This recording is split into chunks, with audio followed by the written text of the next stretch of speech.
Morning students, मैं Shailesh Kumar Yadav civil science senior secondary school Lakhaniya से।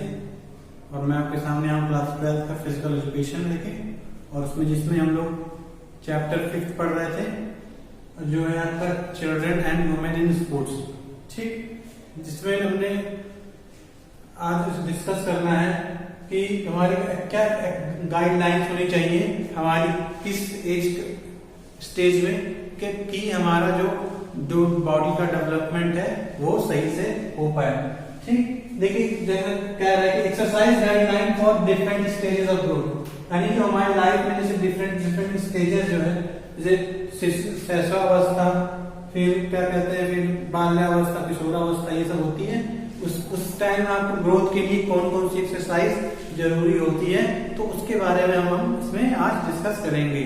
ठीक है, तो सबसे पहले हम बात करते हैं इन्फेंसी की। जब हम एकदम शिशु अवस्था में होते हैं, जब 1 से 3 साल की उम्र, उसको शैशवावस्था कहते हैं, इन्फेंसी एज।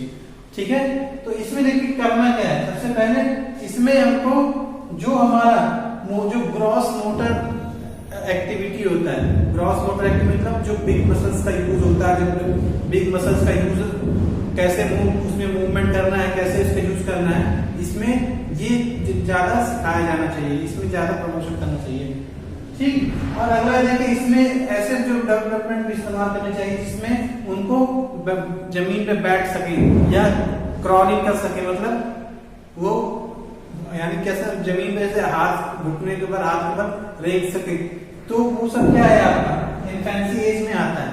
तो इसको इसी को हम लोग समझेंगे exercise to develop head control sitting and crawling. यानी देखिए इसमें इस तरह की एक्सरसाइज हमको करानी चाहिए जिससे उसका हेड कंट्रोल, उसके जो हेड का बैलेंस है वो बना रहे, और उसका जो बैठने का बैलेंस और जो क्रॉलिंग करना, ये इससे रिलेटेड एक्सरसाइज बच्चे को करानी चाहिए। अगला क्या कह रहा है, प्रमोट ग्रॉस मोटर एक्टिविटीज, यानी इस जो एज में है, इस स्टेज में आपके बच्चा जो है उसको ग्रॉस मोटर एक्टिविटीज के लिए ज्यादा प्रोत्साहित करना चाहिए, इंकरेज करना चाहिए। अब जैसा कि आप लोग पढ़े, ग्रॉस मोटर एक्टिविटीज क्या क्या होती हैं, जो हमारी बॉडी के बिग मसल्स का यूज होते हैं, मूवमेंट होता है और उनका डेवलपमेंट, उससे रिलेटेड चीजें जो होती हैं, वो हमारा क्या कहलाता है, ग्रॉस मोटर एक्टिविटी। ठीक, तो इस एज में बच्चे को क्या करना चाहिए, ग्रॉस मोटर एक्टिविटी करने के लिए इंकरेज करना चाहिए, यानी बिग मसल्स के यूज करने के लिए इंकरेज करना चाहिए। नेक्स्ट क्या कह रहा है आपका, exercise for moving arms legs reaching to object, यानी कि इसमें ऐसी एक्सरसाइज करानी चाहिए जिसमें उनके जो आर्म से रिलेटेड कुछ एक्सरसाइज हो, लेग से रिलेटेड कुछ एक्सरसाइज हो, या कुछ ऑब्जेक्ट आप किसी डिस्टेंस प्लेस पे रख दिए, थोड़ी दूर पे, और वो उस प्लेस पे जाके उस ऑब्जेक्ट को ले आए, उसको फिर बार बार उसको दोहराएं और इसकी बार बार इसको एक्सरसाइज कराएं, ताकि जो उसके लेग्स हैं, आर्म्स हैं, बाकी सब चीजों का डेवलपमेंट जो इसका अच्छे से हो सके। अगला क्या कह रहा है, exercise like throwing, catching and picking A ball, यानी इसमें इस एज में हमको बच्चे को कोई भी चीज कैसे फेंकनी है, कोई भी चीज कैसे पकड़नी है, कोई भी जैसे बॉल है उसको कैसे किक मारना है, जैसे पैर से मारना है, वो इससे रिलेटेड भी एक्सरसाइज बच्चे को करानी चाहिए। ठीक है, देखिए इससे क्या होगा, इससे उसके जो लेग्स हैं, जैसे हाथ है, पाँव है, ये सब उसके मजबूत होंगे। ठीक है, तो ये था आपका इन्फेंसी एज में कि आपको बच्चों को ग्रोथ के लिए कौन कौन सी एक्सरसाइजेस करानी जरूरी होती है। ठीक है, आगे अगला स्टेज आपका कौन सा है, अर्लियर चाइल्ड स्टेज। देखिए अर्लियर चाइल्ड स्टेज आपको कहां से कहां तक है, 3 to 8 इयर्स। अब देखिए इसमें हमको क्या करना है, भाई आपने इन्फेंसी एज में ग्रॉस मोटर एक्टिविटीज पे ज्यादा फोकस किया था, तो इस स्टेज में आपको क्या करना है, जो आपका फाइन मोटर एक्टिविटीज है, मतलब जो स्मॉल बोन्स, स्मॉल मूवमेंट से रिलेटेड जो हमारे बॉडी मूवमेंट है, उसके रिलेटेड जो एक्टिविटी है उनको इंकरेज करना चाहिए। जैसे हम अपने हाथ पे यूज कर रहे हैं, तो उसमें पेंटिंग कैसे करना है, कटिंग कैसे करना है, किसी चीज को होल्ड कैसे करना है, ये सब चीजें आती है। ठीक है, अगला क्या कह रहा है, मिनिमम 1 आवर डेली एक्सरसाइज, कम से कम 1 घंटे की हल्की एक्सरसाइज, ज्यादा इंटेंसिटी वाली नहीं। ठीक, हल्की फुल्की 1 घंटे की एक्सरसाइज हर दिन करनी चाहिए। अगला क्या कह रहा है, emphasis for participation not for competition, यानी इस जो स्टेज में बच्चे को किसी भी कंपटीशन में किसी भी चीज में पहले भाग लेने के लिए इंकरेज करना चाहिए, किसी चीज में पार्टिसिपेट करने के लिए, ऐसे पार्टिसिपेंट की तरह पार्टिसिपेट करने के लिए इंकरेज करना चाहिए, ना कि उसको कंपटीशन के लिए इंकरेज करना चाहिए। क्योंकि इस एज में जो कंपटीशन होता है इस स्टेज में बच्चों के लिए बहुत ही वो आगे चल के बहुत ही दिक्कत करता है। यानी आगे अगर कंपटीशन में अगर आप कंपटीशन उनको अगर ये सिखाएंगे भाई हर चीज में कंपटीशन है तो वो जिंदगी भर कंपटीशन करते रहेंगे, बाकी सब चीजों को वो भूल जाएंगे, बाकी सब चीजों से वो दूर हो जाएंगे। ठीक, तो इस एज में कंपटीशन में नहीं बल्कि पार्टिसिपेशन पे ज्यादा इंकरेज करना चाहिए बच्चों को। अगला क्या कह रहा है, exercise to development in competence in movement skill, यानी इसमें जो एक्सरसाइज है जो हमारे कंपटीशन के लिए जरूरी है, मतलब जो भविष्य में जो हमारे कंपटीशन जो करेंगे जब हमारा स्टेज चेंज होगा तो उसमें जो हमारी मूवमेंट स्किल्स होती हैं उससे रिलेटेड एक्सरसाइज भी इसमें होती है। ठीक भाई, अब जब आप अर्लियर स्टेज से लेटर चाइल्ड स्टेज में आएंगे तो इसमें आपका कंपटीशन की भावना जागती है, तो जो उसी के लिए तैयारी है आपकी अर्लियर चाइल्ड से स्टार्ट हो जाती है कि हमको ऐसी एक्सरसाइजेस करानी चाहिए जो आगे चल के जो कंपटीशन रिलेटेड जो आपके जो स्किल्स होती है, जो मूवमेंट्स होते हैं वो आपको इसमें सिखाई जानी चाहिए। अगला क्या है, क्लीन एंड हेल्दी इन्वायरमेंट, और इसमें इस समय ये सिखाया जाता है कि साफ सफाई पर बच्चे के बारे में अच्छा तरह से उसको जागरूक किया जाता है, मोटिवेट किया जाता है। ठीक, क्योंकि अगर एक साफ सुथरे माहौल में जब तक बच्चा नहीं रहेगा तब तक उसकी प्रॉपर डेवलपमेंट नहीं हो पाएगी।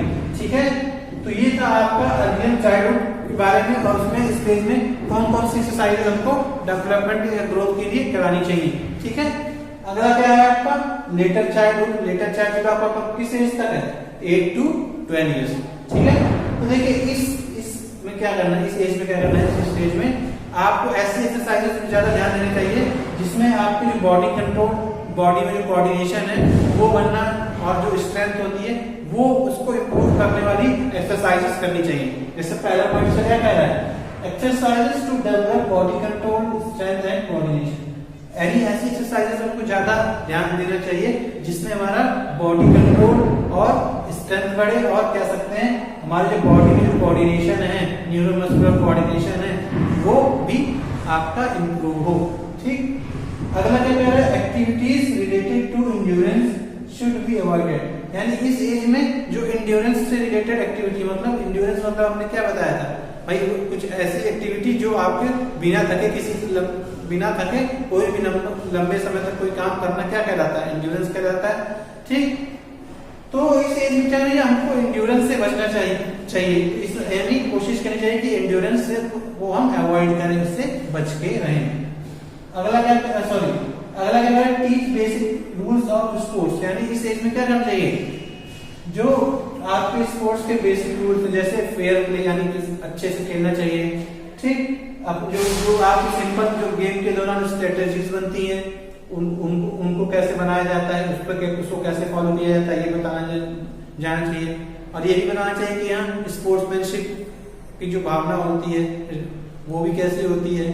ठीक, तो इन सब जो बेसिक आपको जो स्पोर्ट्स के रूल है इसमें सिखाए जाते हैं। नेक्स्ट क्या करें, introduction to concept of sports training, यानी इसमें इसी स्टेज में आपको ये बताया जाता है कि जो आप स्पोर्ट्स ट्रेनिंग ले रहे हैं, स्पोर्ट्स ट्रेनिंग जो होती है उसका आपका कोई कॉन्सेप्ट क्या है, उसका आप आगे चल के आपको क्या यूज है, यहाँ से आपको वो चीज स्टार्ट होती है कि स्पोर्ट्स ट्रेनिंग इसलिए जरूरी होती है। ठीक है, तो ये थे आपके 3 स्टेज, बाकी अभी 2 स्टेज और बचे हैं, अभी उसको हम बताएंगे, तब तक के लिए इसको नोट करिएगा। आप नोट जब हो जाएगा तो नेक्स्ट आप आगे लिखेंगे, इसको मिटा दे रहे हैं। अगला जो स्टेज आपका है, देखिए अगला स्टेज आपका कौन सा है, अगला आपका है एडोलसेंस स्टेज। ठीक, एडोलसेंस आपका कहां से कहां तक होता है, 13 to 18। ठीक, जैसे देखिए हम लिख करते हैं एडोलसेंस स्टेज, देखिए कहां से कहां तक होती है, ये होती है 13 to 18 ईयर्स। ठीक है, अब देखिए इसमें हमको डेवलपमेंट के लिए क्या क्या काम करना चाहिए, ठीक। देखिए ध्यान दीजिएगा, moderate to vigorous intensity activity, ठीक। इसमें हमको देखिए किस तरह की एक्टिविटीज करनी चाहिए, ठीक। मॉडरेट टू विगरस मतलब यानी धीरे धीरे कम थोड़े से स्टार्ट करके, यानी हल्का हल्का स्टार्ट करके, विगरस इंटेंसिटी मतलब जिस एक्सरसाइज करने में, जिस फिजिकल एक्टिविटी को करने में बहुत ज्यादा इंटेंसिटी लगती है, ताकत लगती है, उसको भी इस्तेमाल करना चाहिए, ठीक। तो अब नेक्स्ट आप कह सकते हैं, अगला कहते हैं 60 minute workout, 60 minute workout to several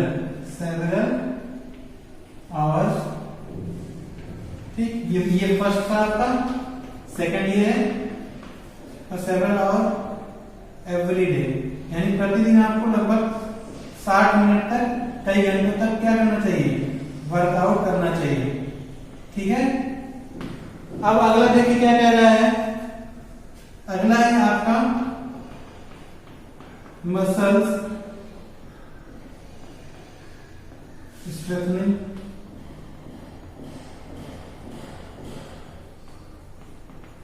muscle strengthening exercises, यानी ऐसी जो आपके जो मसल्स को स्ट्रॉन्ग करे, ठीक, उसको हमको करना चाहिए 3 टाइम्स इन ए वीक, ठीक। एक हफ्ते में, यानी हमको मसल्स स्ट्रेंथ करने के लिए रिलेटेड एक्सरसाइज करनी चाहिए कम से कम 3 टाइम्स, 3 बार, ठीक है। और नेक्स्ट आपका देखिए क्या कह सकते हैं, आपका नेक्स्ट हो जाएगा, देखिए रनिंग एंड कह सकते हैं आप स्विमिंग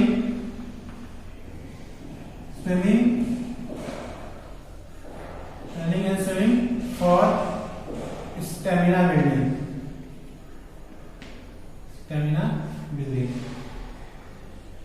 ठीक। अपने स्टेमिना को बिल्ड करने के लिए हमको रनिंग और स्विमिंग का सहारा लेना चाहिए, ठीक है। तो ये था आपका एडोलेसेंस जो स्टेज पड़ती है आपकी, तो इसमें आपको कौन सी एक्सरसाइज करनी चाहिए ताकि आपका प्रॉपर डेवलपमेंट हो सके, वो हमने अभी पढ़ लिया, ठीक है। अब देखिए इसमें एक चीज और जोड़ सकते हैं, ठीक। जैसे है आपका, जैसे आपने मसल स्ट्रेचनिंग कर लिया, अब आपको क्या करना है, बोन स्ट्रेचनिंग एक्सरसाइज,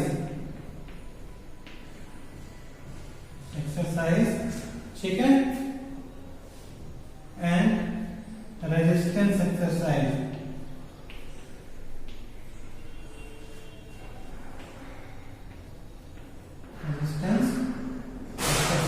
ठीक। हमको बोन स्ट्रेचनिंग एक्सरसाइज और रेजिस्टेंस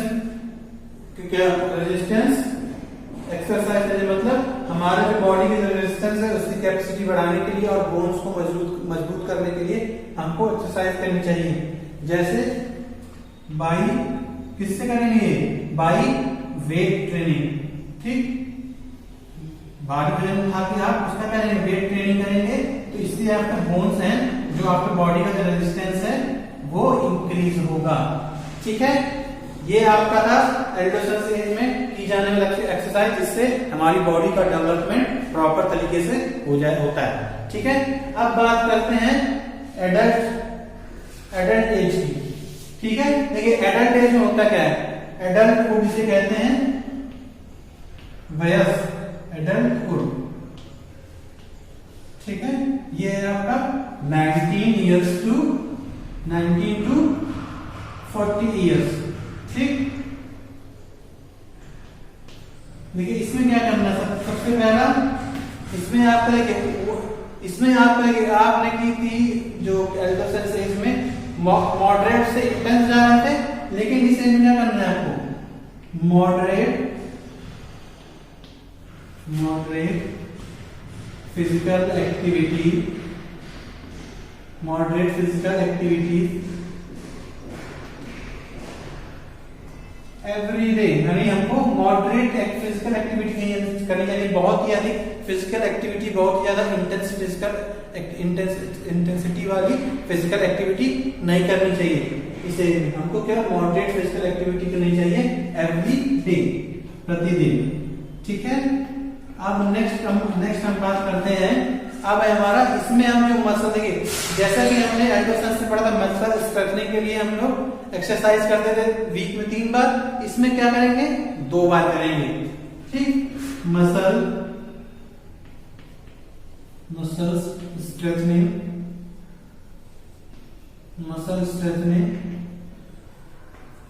एक्सरसाइज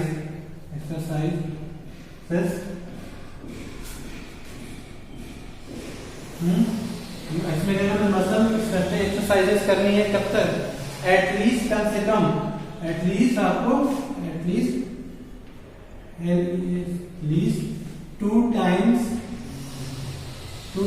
पर वीक, यानी प्रति हफ्ते, यानी हर हफ्ते में कम से कम आपको इसको 2 टाइम्स मसल स्ट्रेचनिंग एक्सरसाइज करनी चाहिए। ठीक है, और इसमें भी आपको सेम चीज आ जाएगा,